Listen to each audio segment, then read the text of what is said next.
Então, continuando a mensagem, irmãos, por isso aconteceu a maior tragédia no mundo. Qual tragédia? A morte. A morte tanto física quanto também entrou a morte espiritual. Então Deus tinha o que era mais belo para nós, irmãos. O que era mais belo para nós. Mas aí o plano foi por água abaixo, por causa de uma desobediência. Aí a pessoa fala: não, pastor, Deus sabia que isso ia acontecer. Bom, Deus é onisciente, mas Ele queria que isso acontecesse. Se Ele mandou não fazer, como é que Ele ia querer que isso acontecesse? Então Deus não é Deus de confusão. Foi uma desobediência. Isso é algo que nós entendemos clássico na Bíblia. Foi uma desobediência, e a primeira grande desobediência, ou a primeira desobediência do homem, que fez com que por meio dela viesse também a morte, né? Então, aí aqui no versículo, olha só, o homem também, quando ele comeu, eles comeram, e o que também eles sentiram? Eles viram que eles estavam nus. Quem tiver com a Bíblia aí, exceto o irmão Gelson que está conversando com o irmão Jacinto, leia comigo o versículo, preste atenção que é interessante. Versículo de número 25 do capítulo 2. O último versículo do capítulo 2, olha só. E ambos estavam nus, o homem e sua mulher, e não se envergonhavam. Obrigado, Jesus. Então quer dizer, antes do pecado eles estavam, mas eles tinham vergonha? Por quê? Eles não haviam pecado, era tudo natural, estava tudo no plano de Deus. Não era como é hoje, a gente fica com vergonha, né, de ficar, e é normal, mas isso foi por conta também do pecado.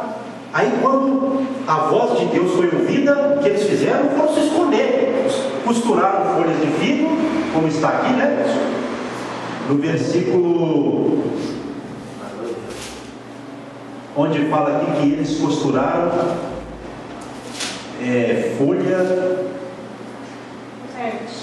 7, exatamente. Abriram-se então os olhos de ambos, e percebendo que estavam nus, coseram, quer dizer, costuraram, né, folhas de figueira, e fizeram cintas para si.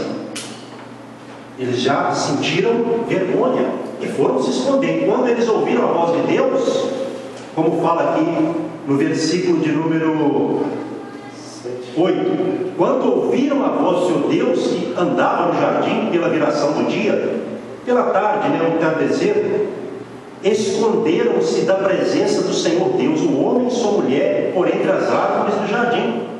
Então quer dizer, o pecado traz o quê? Medo e vergonha até hoje. Herança lá do Éden, do problema que houve lá. Irmãos, é natural. Eu, quando fiz coisas erradas, eu me lembro, e até hoje, se eu fizer, o sintoma é esse também. É natural, qualquer de nós, porque a pessoa fica envergonhada. O diabo faz isso, ele induz a pessoa a fazer o que é errado, para a pessoa depois ficar com medo e vergonha, porque a pessoa sabe que fez errado, e Deus vai, se ela não se redimir antes, Deus vai castigar. Então ela fica naquela, sempre se escondendo. Isso é antigo, começou lá no Éden, né? Aí o Senhor Deus disse a ele, ao homem: onde estás? Verso 9.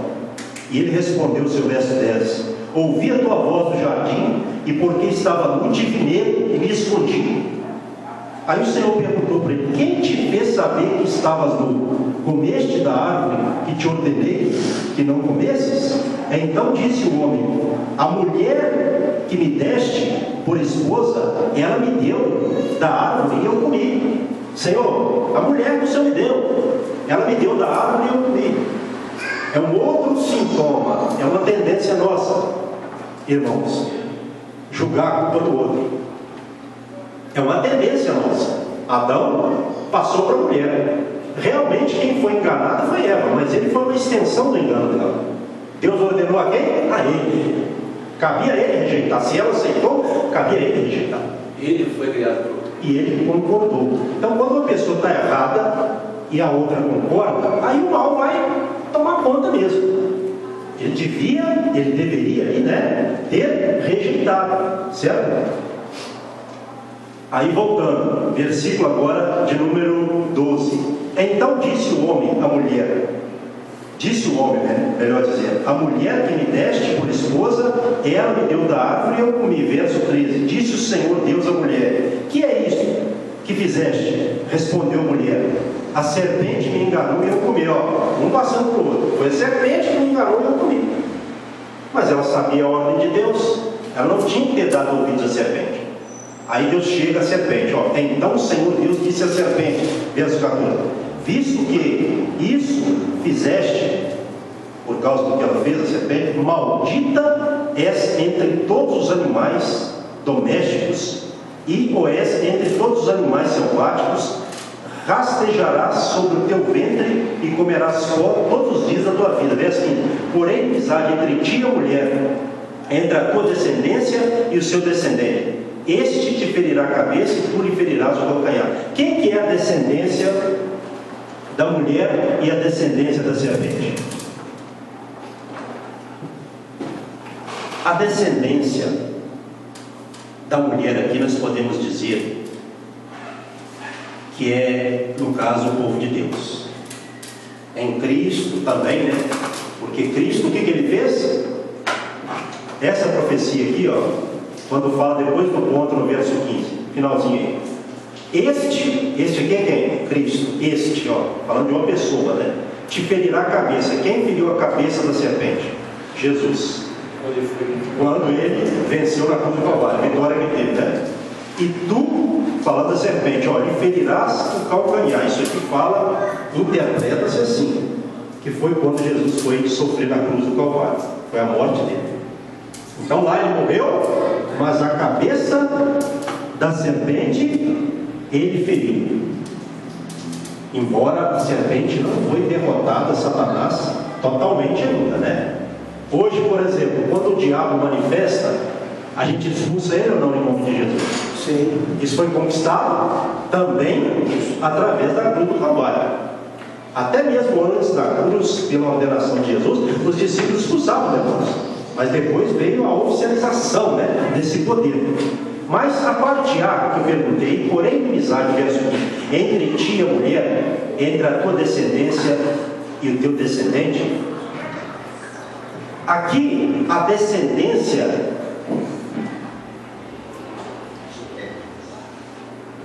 é como eu disse. Por exemplo, há algum consenso entre os filhos de Deus e os filhos do mundo, ou os filhos das trevas, para não dizer de Satanás, né? Há algum consenso, há alguma união, há alguma comunhão entre luz e trevas? Não existe. Não é? O crente e o ímpio não tem. Então isso tem a ver com essa profecia aqui. Entre, olha só, a descendência da serpente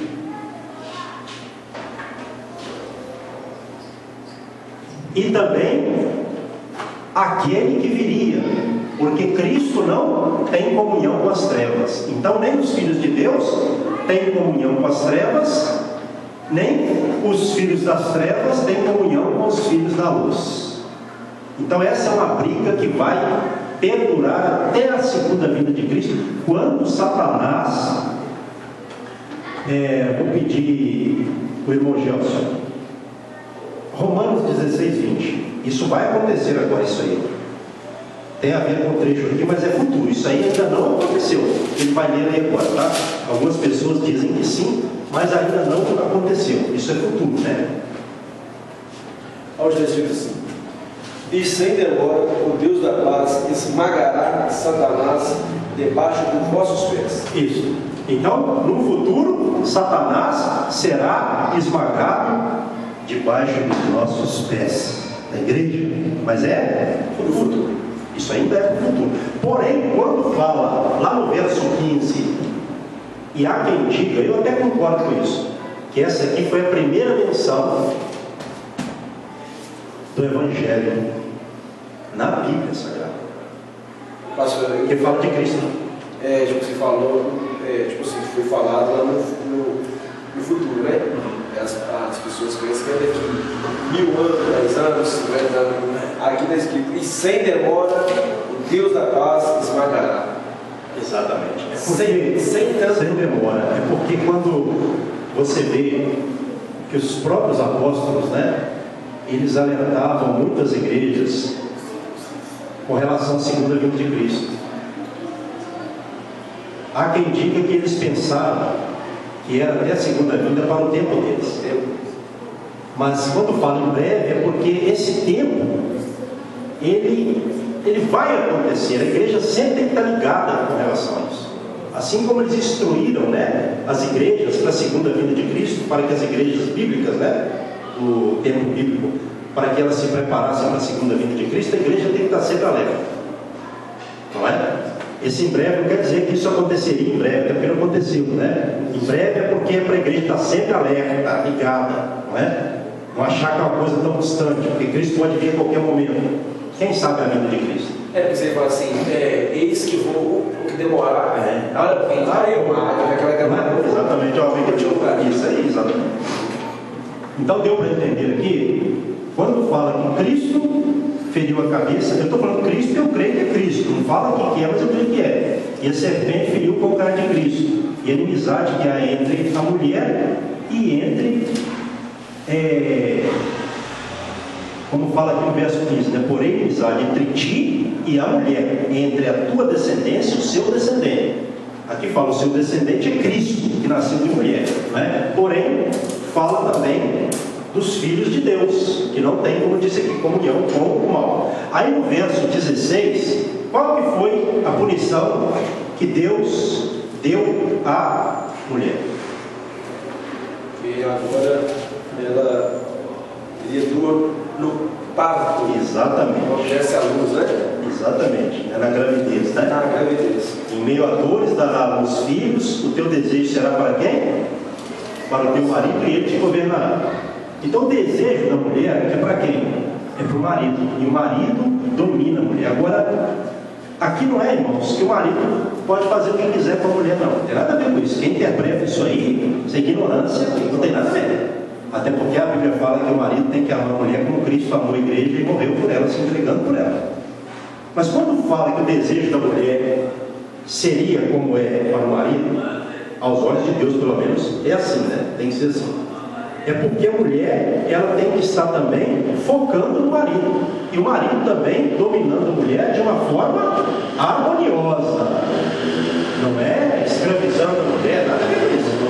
Isso aí não tem nada a ver, nada. Isso é interpretação equivocada. Até porque tem pessoas que interpretam isso assim. Até hoje. Interpretam isso assim e isso gera um absurdo. Porque a mulher não foi criada para ser humilhada, e nem o homem. Eles foram criados para estarem um ao lado do outro. Companheirismo, união, uma só carne. Só que, se, aqui no caso foi a mulher, mas seja o homem ou a mulher, se alguém estiver errado, e se eu sou de Deus, o que eu tenho que fazer? A minha mulher está errada, eu sou de Deus, eu tenho que repreender ela com amor e falar, não, você está errado. Porque a Bíblia fala para fazer assim. Se eu estiver errado, não é? Se eu estiver errado, ela que tem que me repreender. Entendeu? Esse negócio que tem que prevalecer a vontade de Deus. Nesse caso aqui, a mulher caiu e o homem também. O que Deus disse que foi algo erradíssimo e por isso condenou. E houve uma tragédia por causa disso, né? Até hoje, por causa desse pecado. E aí, Adão, ele castigou dessa forma. Hoje o homem tem que sofrer. Lá no Éden, pastor, o homem tinha que trabalhar sim, mas era um trabalho no sentido de cuidar, não tinha perigo. O homem podia estar no meio dos animais, não havia perigo nenhum para o homem. Era a delícia da terra, era o de melhor na terra, até porque foi Deus que plantou. Como Deus poderia plantar uma coisa, né, imperfeita ou danosa? Não, Deus fez perfeito, mas por causa do pecado, Deus expulsou eles do jardim, não é? Mas vamos lá, então o homem recebeu esse castigo de Deus, e a terra passou a produzir coisas ruins que atrapalham o solo, plantas que atrapalham o solo. Hoje, por exemplo, por que nós temos pragas nas plantações, e às vezes pragas que comprometem uma plantação inteira, uma colheita inteira? Consequência do pecado também. Essas coisas não existiriam. Existem por conta do pecado. Dá para entender? Tudo que é de ruim veio por conta do pecado. Eu interpreto aqui, no caso, quando falo no 18, a terra, né? Ela produzirá também cardos e abrolhos, espinhos e abrolhos. Isso aqui representa tudo que é ruim. A terra não iria produzir nada, passou a produzir por conta do pecado. Ela foi amaldiçoada por causa do homem. Porque Deus falou, por causa de ti, maldita é a terra. Por causa de ti, Adão. Ele direcionou para ele. Quer dizer, o pecado da pessoa, o pecado sempre vai promover coisas ruins. Para nós, para nossa descendência, às vezes, coisa boa que não promove.